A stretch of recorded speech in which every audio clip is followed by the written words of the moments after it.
Todos nós já caminhamos na jornada da desesperança. Todos nós já passamos por momentos da vida aonde os nossos olhos ficam turvos, aonde a nossa força se esvai, aonde os recursos humanos se tornam limitados e aonde a nossa fraqueza é exposta a nós mesmos e aos demais que nos observam. Quando caminhamos na escuridão, não conseguimos enxergar a luz de Deus, a luz da sua palavra. Eu mesmo já andei na escuridão, já andei nos vales dessa vida, já andei sem esperança no coração, já andei sem propósito nesta vida, sem um porquê, sem um pra quê, sem uma direção, sem algo que me guiasse e que me desse esperança ao coração. Mas Cristo é a luz que vive. Cristo é o raio de luz que brilha no nosso coração. E Ele me alcançou. Ele me deu propósito. Ele me deu significado. Ele me mostrou o seu amor por mim, independente dos meus pecados, das minhas fraquezas. Quando nada fazia mais sentido, a cruz de Cristo fez todo sentido. Eu entendi que Deus Todo-Poderoso me criou no ventre da minha mãe, e assim também foi com você. Eu não era obra do acaso, fruto do além, mas que eu era e sou uma criação de Deus. E Deus me teceu de maneira assombrosa, maravilhosa, e me criou com um propósito. Se você está aqui nessa manhã, saiba que você também não é fruto do acaso. Que você não é fruto de más escolhas de alguém, que você não é alguém rejeitado, mas que você é aceito, amado e desejado por Deus. Que Deus se criou com um propósito, um significado. Que Deus se criou para louvor da sua própria glória. E embora você tenha andado muitas vezes no vale da sombra da morte, embora você tenha percebido a falta de esperança no seu coração, embora muitos dias você acorde e não saiba para quê, por quê, eu quero dizer para você que Deus sabe. Que Deus não perdeu a mão. Que o nosso Deus que se assenta num alto e sublime trono está governando e guiando os seus passos de forma poderosa. Ele é soberano. Ele governa todas essas coisas. E eu quero dizer para você que se Ele te chamou já, você já pertence a Ele. E nada pode mais nos separar dele.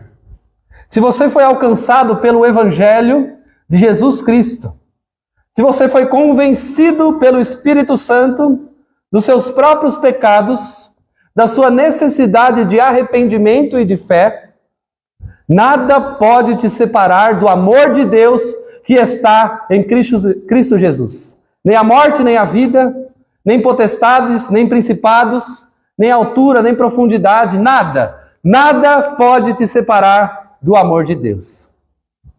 Mas se você ainda não conhece, se por um acaso essas boas novas, essa notícia de esperança ainda não achou morada no seu coração, eu espero que você nesta manhã encontre na palavra do Senhor fé, arrependimento dos seus pecados, e saia daqui com um novo significado para a sua vida. Não sou eu que posso fazer isso. Eu digo a você que nem você mesmo, nem o seu cônjuge, nem uma carreira profissional melhor, nem as contas pagas.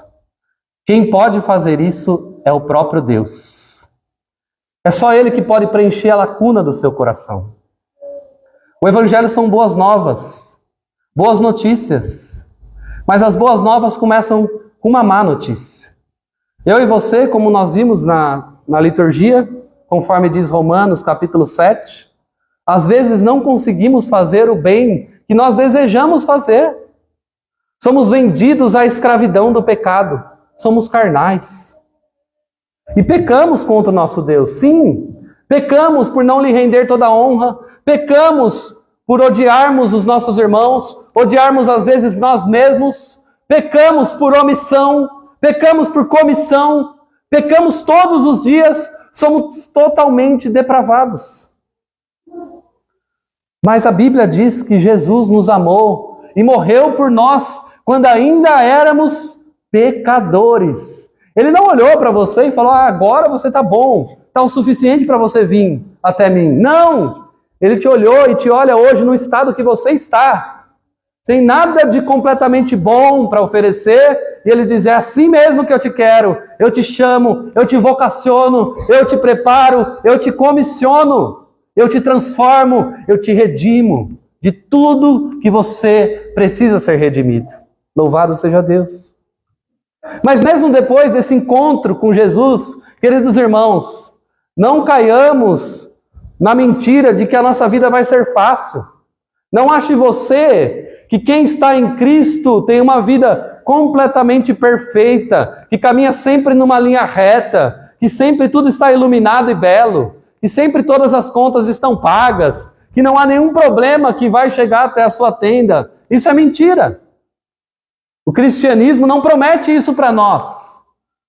O cristianismo não promete coisas da terra. O cristianismo promete coisas do céu. E se o céu não preencher o seu coração, nada vai poder preencher. Se o Criador do universo, que é Cristo o Senhor, não preencher o seu coração, nada nesse mundo criado por Ele poderá fazer isso. Embora você busque, e você sabe disso, muitas outras fontes de satisfação no seu dia a dia. Todas elas são cisternas rotas, que não tem água viva para preencher o seu coração. Mas hoje Ele está aqui. Hoje Ele te chama. Hoje Ele entra no seu coração, muda a sua vontade, tira as escamas dos seus olhos, abre o seu entendimento, para que você tenha uma vida frutífera, próspera espiritualmente, para que você encontre propósito, significado nessa vida. Esses dois discípulos, eles estavam aguardando o Messias. Eles tinham esperança no Redentor de Israel. Você sabe que toda a Escritura, desde Gênesis, prometia que viria o Messias, o Salvador. Por exemplo, Isaías capítulo 9, versículo 6, diz que a Virgem conceberá e dará à luz a um filho. Ele será chamado Emanuel, que significa Deus conosco, Príncipe da paz, Pai da eternidade. O reino está sobre os seus ombros, e ele apacentará Israel conforme a sua vontade. Lá em Gênesis 3,15, o próprio Deus promete que do descendente da mulher viria aquele que pisaria na cabeça da serpente e esta lhe feriria o calcanhar. Então todo judeu, todo israelita, todos aqueles que viveram antes de Cristo, viviam nessa expectativa futura de que um dia viria o Redentor de Israel. E a Bíblia diz que na dispensação da plenitude dos tempos, ele veio, nascido de mulher, sob a lei, para viver uma vida santa, viver uma vida reta, sem nenhum pecado, e cumprir o sacrifício na cruz do Calvário, para nos salvar com o seu sangue, para nos redimir de todas as nossas iniquidades. E ele veio de fato, meus irmãos. E aqui nós estamos no final do Evangelho de Lucas. Lucas descreveu tudo aquilo que aconteceu. Lá no primeiro capítulo, Lucas, que era um médico, mas também historiador, fez uma apuração histórica de todos os fatos a respeito de Jesus e escreveu para um homem chamado Excelentíssimo Teófilo. E tudo bate, tudo casa de forma perfeita. Sim, ele nasceu de uma jovem virgem chamada Maria. E ele cresceu e viveu. Ele foi batizado pelo seu primo João Batista no Rio Jordão. Ele recebeu o Espírito Santo em todo o poder e iniciou o seu ministério, curando os enfermos, dando vista aos cegos, purificando leprosos, multiplicando pães e peixes, andando por sobre as águas, acalmando tempestades. Esse é o nosso Jesus. Mas ainda assim, sabendo de tudo isso, esses dois que estavam em Jerusalém, viajando, esperando para ver o que ia acontecer, agora eles resolvem voltar para casa. Uma aldeia chamada Emaús. Versículo 13 diz: naquele mesmo dia, 2 deles estavam de caminho para uma aldeia chamada Emaús, distante de Jerusalém 60 estádios. Uma caminhada longa. Eles saíram do Calvário. Jesus morreu lá em Jerusalém, lá no monte chamado Gólgota, um lugar de morte. Ao seu lado havia outros 2 homens, 2 ladrões que foram crucificados junto com ele. E ali o mestre deu o seu último suspiro e disse: está consumado, está feito, está realizado. Mas você sabe que se o evangelho terminasse só na cruz, ele não seria o evangelho da esperança. Se Cristo tivesse morrido, mas não tivesse ressuscitado, de que serviria a nossa fé? A nossa fé se baseia na ressurreição, que Cristo vive. Cristo vive hoje, Cristo vive agora, Cristo vive e reina eternamente. Sabe o que significa essa volta para a aldeia de Emaús? Uma volta para a vida antiga. Não deu em nada esse tal de Jesus de Nazaré. Eles esperaram até o domingo. E nesse dia, desistiram de esperar. Ah, mas nós também fazemos isso, não é verdade? Cansamos de esperar certas respostas. Somos impacientes, como eles foram. E diz o texto no verso 14 que eles iam conversando. Gente decepcionada conversando com gente decepcionada. É verdade que toda vez que você tiver uma coisa ruim para falar, vai aparecer alguém para ouvir e falar: minha vida está pior que a sua. Ah, mas meu parente morreu. Ah, mas o meu também morreu. Ah, mas meu parente está doente. Ah, mas o meu está pior. Está em estado terminal. Quer falar de coisa ruim, aparece gente para falar de coisa ruim com você. Porque coisa ruim está em todo lugar. E aí fica aquela competição de coisa ruim, não é verdade? A sua é ruim, mas a minha é pior ainda. Iam conversando a respeito de todas as coisas sucedidas. Irmãos, imagina a decepção deles. Essa caminhada é uma caminhada de mais ou menos 11 quilômetros. Talvez eles andaram por volta de 3 horas. De Jerusalém, indo para Emaús. Estavam caminhando.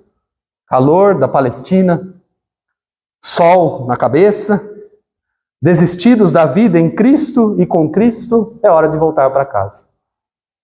Sabe, meus irmãos, eu já vi muitas pessoas que professaram a fé cristã, mas porque Deus demorou para atender certos pedidos, achou que Deus tinha largado a mão e que não valia a pena servir a Ele. E às vezes era só você esperar um pouquinho mais. Ou às vezes Deus não quer te dar aquilo que você quer. E as escolhas dele são melhores do que as suas. Isso é confiança. Isso é fé. Isso é ter esperança naquilo que ele faz e fará. Então eles falavam sobre Jesus de Nazaré. Provavelmente testemunhas oculares de todos os acontecimentos. Vocês sabem que Jesus foi traído. Foi vendido por 30 moedas de prata.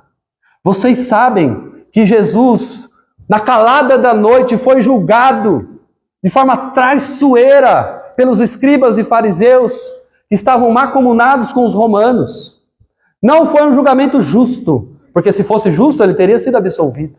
Mas você pode olhar isso na perspectiva dos homens e falar: então Cristo caiu na rede dos homens, mas você pode olhar mais do que isso e entender que na verdade essa era a vontade de Deus. Porque o próprio Cristo lá no Jardim das Oliveiras, no Getsêmani, ele orou ao Pai por 3 vezes e disse: Pai, se possível, afasta de mim esse cálice, todavia seja feita a sua vontade e não a minha.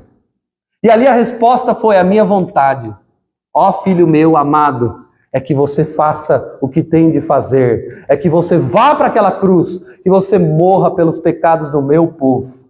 Cristo suou sangue e chorou amargamente, não porque ele tinha medo de ser crucificado, da coroa de espinhos, ou dos cravos que seriam traspassados nas suas mãos, mas porque ele sabia que ele beberia do cálice da ira de Deus naquela cruz. E era para eu e você estarmos lá, para nós bebermos esse cálice. E então esses 2 talvez tenham visto tudo isso, mas já era o 3º dia e nada de Jesus aparecer. Mas o texto nos diz, queridos irmãos, que aparece uma 3ª pessoa nessa caminhada. O versículo de número 15 diz que enquanto eles conversavam e discutiam, quem apareceu? O próprio Jesus. Se aproximou e ia com eles. Mas os seus olhos estavam impedidos de o reconhecer. Duas lições aqui, meus irmãos. Quando você estiver caminhando na desesperança, saiba que Jesus não te abandonou por causa disso. Quando você estiver caminhando no vale da sombra da morte, saiba que o Senhor é o seu pastor e nada há de te faltar.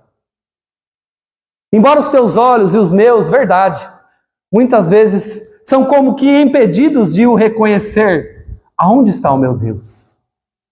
Que não intervém nessa situação. Ó Deus, onde tu estás? Que não falas comigo mais. Ó Deus, onde tu estás? Que não cura essa enfermidade. Ó Deus, por que tu não abre essa porta de emprego? Ó Deus, por que você não me livra dessa depressão? Onde tu estás, ó Deus? Nossos olhos, muitas vezes, são impedidos de o reconhecer, mas o texto diz que ele caminhava com esses dois discípulos. Saiba, meu irmão e minha irmã, que quando você caminhou na desesperança, ou enquanto você tem caminhado na tristeza, na sombra, no vale, Jesus quer caminhar com você. Ele te ensina lições profundas na dor. Charles Spurgeon diz que aqueles que mergulham no mar das aflições trazem de lá as suas pérolas. As melhores músicas foram escritas na dor. As melhores pregações saíram de corações feridos. As lições mais profundas que você vai ter na sua vida vai ser quando nenhum recurso humano estiver à sua disposição. E lá estará Jesus, caminhando com você. O Mestre que ressuscitou. O Mestre que está vivo. E Jesus interage, verso 17. E perguntou Jesus: que é isso que vos preocupa? E de que ides tratando à medida que caminhais? Eu creio que ele pode fazer essa pergunta para você essa manhã. O que é isso que te preocupa à medida que você caminhais? O que tem preocupado o seu coração? Ele está aqui. Ele está perguntando para você. Ninguém pode responder por você. Só ele pode. E ele sabe. Ele não está falando isso porque ele tem complexo de ignorância acerca de quem você é ou do que você está vivendo. Ele é soberano, poderoso.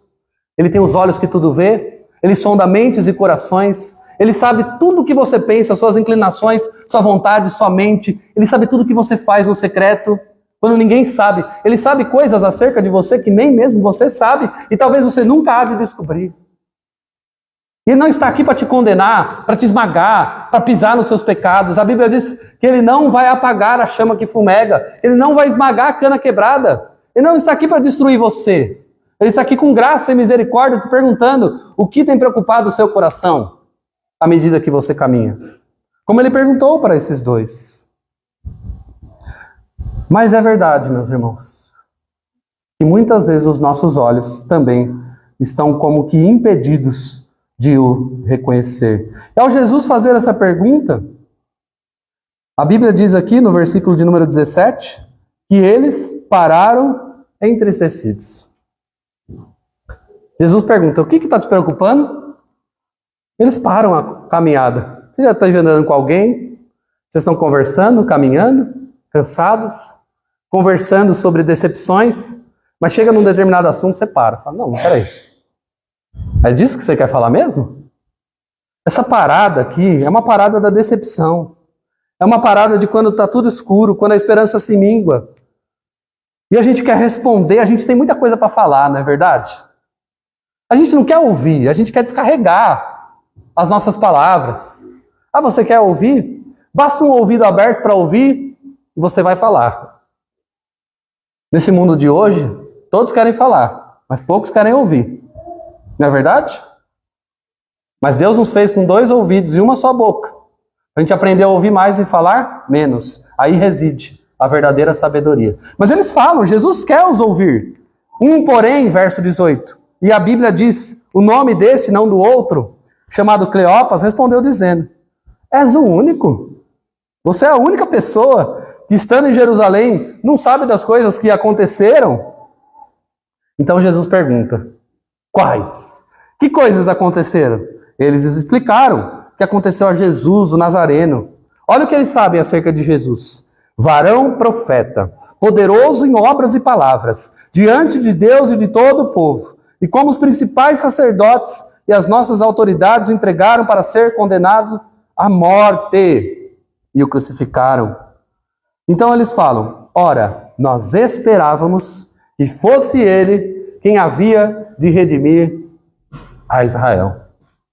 Veja esse verbo no passado. Eles esperavam, mas não estão mais esperando.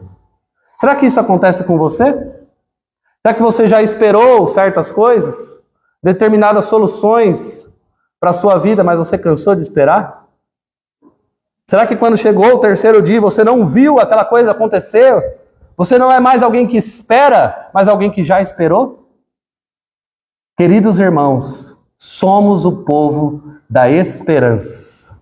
A esperança não se confunde, porque o amor de Deus foi derramado em nossos corações.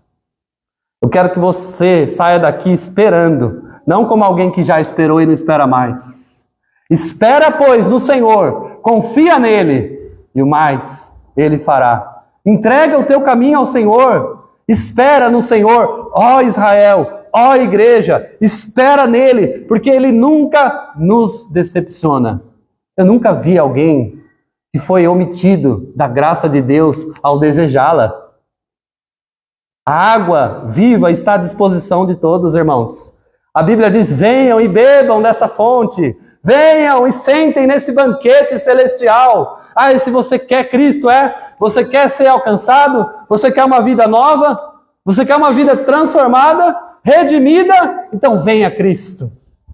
Desejo de todo o seu coração. E Ele vai te receber. Ele vai se levantar do seu trono para te receber com amor, com graça, com misericórdia. Louvado seja Deus. E o versículo diz, depois de tudo isso, já é o terceiro dia das coisas que sucederam. E então depois ele fala o seguinte, é verdade que algumas mulheres foram lá e disseram que viram anjos, dizendo, ele não está aqui, mas ressuscitou, ele vive. E até alguns dos nossos também foram lá. Ou seja, eles tinham todas as informações necessárias para afirmar uma coisa. Jesus não está morto. Jesus vive. Eu quero dizer para você, meus irmãos queridos, que nós não servimos a um Cristo morto. O nosso Cristo não está na cruz pendurado, irmãos. O nosso Cristo ressuscitou e vivo está e reina pelo século dos séculos. Ele é o alfa e o ômega. Ele é o princípio e o fim de todas as coisas. Ele é o verbo de Deus. Ele é o Cordeiro de Deus que tira o pecado do mundo. E a Bíblia diz que ele voltará. E nós clamamos, Maranata, ora vem Senhor Jesus, em breve voltará. Nós o aguardamos com esperança. Ah, mas já se passaram 2000 anos e ele ainda não veio. Mas ele vai vir. Ele vai chegar. Pode ser hoje. Pode ser daqui a 30, 50, 100 anos. Cabe a ele decidir. O tempo é dele. O tempo está em suas mãos. O universo está em suas mãos. Todas as informações necessárias. Mas eles não creram. O que leva Jesus, no versículo 25, a perguntar: ó, necios e tardos de coração, vocês não estão vendo? Vocês não estão enxergando? Não convinha que o Cristo padecesse e entrasse na sua glória? E o texto nos diz, no versículo 27, que Jesus dá uma aula para eles. Ah, vocês não estão crendo? Então vem aqui. Começando por Moisés, Gênesis, Êxodo, Levítico, Números, Deuteronômio. Ele começou a expor que tudo constava a respeito dele. Meus irmãos, a Bíblia é incrível. Meus irmãos, a Bíblia é maravilhosa. Ela é o pão de Deus para nós. Ela é viva e eficaz. Ela é a bússola que nos guia. Ela é o manual de instruções para a nossa vida. Ela dá vida à nossa alma, ela nos alimenta. ela nos dá conforto. Esse livro é o único que pode renovar a sua esperança em Cristo Jesus. Queridos irmãos, nosso Cristo, que não está morto, que vivo está, é conhecido por meio do livro. Nós somos o povo do livro. Então, se você está como que cegado, nebuloso, abra a Bíblia. Abra a Bíblia. Veja como Deus nunca desamparou o seu povo. Veja como tudo se cumpriu de forma perfeita. Mais de 40 autores. Mais de 1.500 anos para ser escrita. Autores de diferentes culturas, línguas, datas e lugares. Tudo se encaixa como um quebra-cabeça fantástico e perfeito. Só uma resposta para isso. Foi o Espírito Santo que criou esse livro. É a biblioteca do Espírito Santo. Então, se você quiser renovar a sua esperança, está aqui, ó. A esperança vem por meio da fé, e a fé vem por meio da pregação da palavra de Deus. E então, diz o texto, quando chegou no lugar, destino final, Emaús, chegamos na aldeia. Jesus fala, então tá bom, vou embora, tchau. Mas esses dois, embora meio que cegados, tiveram a esperança renovada e algo acontecia no coração deles. E eles disseram, fica conosco, o dia já declina. Constrangeram Jesus a ficar mais um pouco. E ele aceitou, vou ficar com vocês. O texto nos diz que ele entrou para ficar com eles, verso 29. Verso 30 diz que eles estavam à mesa. À mesa. Olha isso.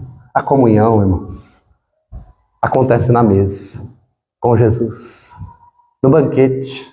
Ele é o pão da vida. Mas então, irmãos, o texto nos diz que ele tomou o pão, partiu o pão e abençoou. Aí sim, os olhos deles foram abertos. Aquelas mãos que cortaram aquele pão, certamente tinham a marca dos cravos. Jesus se revelou. Ele quis se fazer conhecido por eles. É assim, sabia? Na sua vida. Não é por causa dos seus próprios esforços. É Ele quem descortina, é Ele quem se revela. Ele nos amou primeiro. Não há nenhum mérito em nós mesmos. E aqui, meus irmãos, diz o texto que eles o reconheceram, verso 31. Mas ele desapareceu da presença deles. Por quê? Porque o que Jesus tinha para fazer já estava feito. Qual é a reação deles, queridos irmãos? O texto nos diz que eles começam a falar um com o outro de novo. No versículo 32, eles dizem, porventura não nos ardia o coração quando ele pelo caminho nos falava e nos expunha as Escrituras? Olha a diferença da conversa lá de trás. Da decepção para a esperança. Da amargura e da dor para a alegria. Do senso de escuridão para um olho que vê Jesus e o reconhece e entende o pertencimento a esta mesa espiritual. Esse banquete que só Jesus pode dar. Que conversa maravilhosa! E como é bom você ter alguém do seu lado que também conheceu a Jesus, que também o reconheceu no partir do pão. Essa é a igreja do Senhor, irmãos. Sejam todos bem-vindos à casa de Deus. Alegrei-me quando me disseram, vamos à casa do Senhor. Esse é o banquete de Deus, quando nós louvamos o seu nome, ele se faz presente, o Espírito Santo é derramado, nós o reconhecemos, nós cantamos, nós o adoramos, e a esperança do nosso coração é renovada. Servimos a um Cristo vivo, não um Cristo que está morto numa cruz, não um Cristo que está com seu rosto desfigurado, não um Cristo que está com as suas costas dilacerada, não um Cristo que está preso e nada pode fazer. Lembre-se disso, você e eu servimos ao Deus vivo, todo-poderoso. Ele não está naquela cruz, a cruz está vazia. Ele ressuscitou, ele está vivo. A Bíblia diz que mais de 500 pessoas o viram. E a Bíblia diz que ele se ausentou da presença dos seus discípulos e subiu aos céus e assentou à destra de Deus, o Pai Todo-Poderoso, onde ele faz expiação pelos nossos pecados. A Bíblia diz que Estevão, o primeiro mártir da igreja, quando ele foi apedrejado pelos fariseus, ele olhou para cima e Deus descortinou os céus para ele. E ele viu Jesus e a sua glória. Mas ele não viu um Jesus ensanguentado. Ele não viu um cordeiro, ele viu um leão. Ele não viu alguém preso, ele viu alguém que reina com cetro de justiça. A Bíblia diz que ele não viu Jesus sentado, mas ele viu Jesus de pé, para o receber na sua glória. Esse é o nosso Deus, irmãos. Louvado seja o Senhor. A reação final deles, versos 33 e 34. Na mesma hora, levantando-se, voltaram para Jerusalém. Meu Deus, andamos 3 horas, comemos, vamos voltar para Jerusalém. A gente achou que era uma coisa, mas é outra. E diz o texto que eles foram até onde estavam reunidos os 11. Esses 2 discípulos conheciam os apóstolos, irmãos. Os 11, porque Judas Iscariotes já tinha se precipitado e teve o seu próprio fim, o filho da perdição. Mas esses 2 se ajuntaram com eles, e agora todos diziam: o Senhor ressuscitou, e já apareceu para Simão Pedro. Então os 2 chegaram na conversa para somar, para acrescentar, para testificar, dizendo o que lhes acontecera no caminho, e como fora por eles reconhecido no partir do pão. Queridos, que texto maravilhoso. Que Jesus maravilhoso. Que eu e você servimos. Temos uma missão. Contar para o mundo quem é o nosso Deus. Quem é este? E toda a terra se encurva diante da sua glória. Quem é esse? Que fala para a tempestade e ela se acalma. Quem é esse todo-poderoso que reina, que vive, que nos traz esperança? A esperança, quando preenche o nosso coração, não dá para ser contida. Ela precisa ser semeada, disseminada, espalhada. Então, irmãos, contemos ao mundo todo. Cristo é Rei. Ele nos salvou. Ele nos redimiu. Esse texto nos ensina algumas coisas. Primeiro, a escuridão desse mundo é tenebrosa. Mas Cristo é a luz que nos guia. E lâmpada para os nossos pés é a sua palavra. Luz para o nosso caminho. Creia na palavra. Creia no que Deus disse, nas suas promessas. Ainda que você queira mentir para você mesmo, no dia da dor, no vale da aflição, seu coração não é teu rei. Mas as promessas de Deus são a verdade para você. Segundo, a ressurreição de Cristo chancela todas as declarações que a Bíblia fez a respeito dele. É o testemunho, ele está vivo. Todos viram? Será que é uma loucura coletiva? Mais de 500 pessoas? Mulheres? Todos? Não, ele reina, ele vive. Em último lugar, a ressurreição de Cristo demonstra a transição de Cristo para o julgamento desta era. Ele vai voltar, irmãos. Ele disse que ia vir, ele veio. Ele disse que ia morrer, morreu.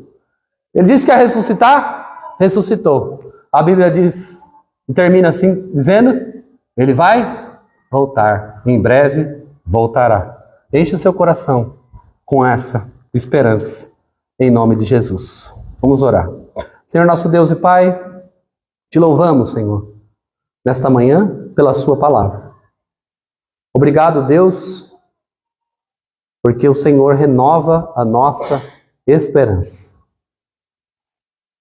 Eu sei que muitos de nós ainda esperam algo, sim, não é errado esperar, ter expectativa, misto muitas vezes de desânimo com alegria, de esperança com frustração. Nossa vida é assim, Senhor, tecida com cores alegres, vivas, mas também cores cinzas, pálidas. Nossa vida é assim, ó Deus, ora animados, alegres, outrora decepcionados, tristes. Mas, ó Deus, ainda assim, em todos esses momentos, nós queremos declarar, como o apóstolo Paulo disse: tudo posso em Cristo que me fortalece. Ó Deus, obrigado, Senhor, pela sua graça, pela sua bondade, pelo seu amor. Ó Deus, que nenhum de nós saia daqui sem essa convicção. Ó Deus, não permite que o inimigo venha roubar a semente da tua palavra. Antes, ó Deus, que ela venha frutificar em cada um que está aqui, ó Pai. Salva, Senhor, pelo poder do evangelho transformador, ó Deus. A festa no céu, quando o pecador se arrepende. E a festa é em honra, não a nós, mas ao Salvador de toda a glória, o Senhor Jesus. Nós oramos assim com gratidão, para a honra e glória do seu nome. Amém e amém.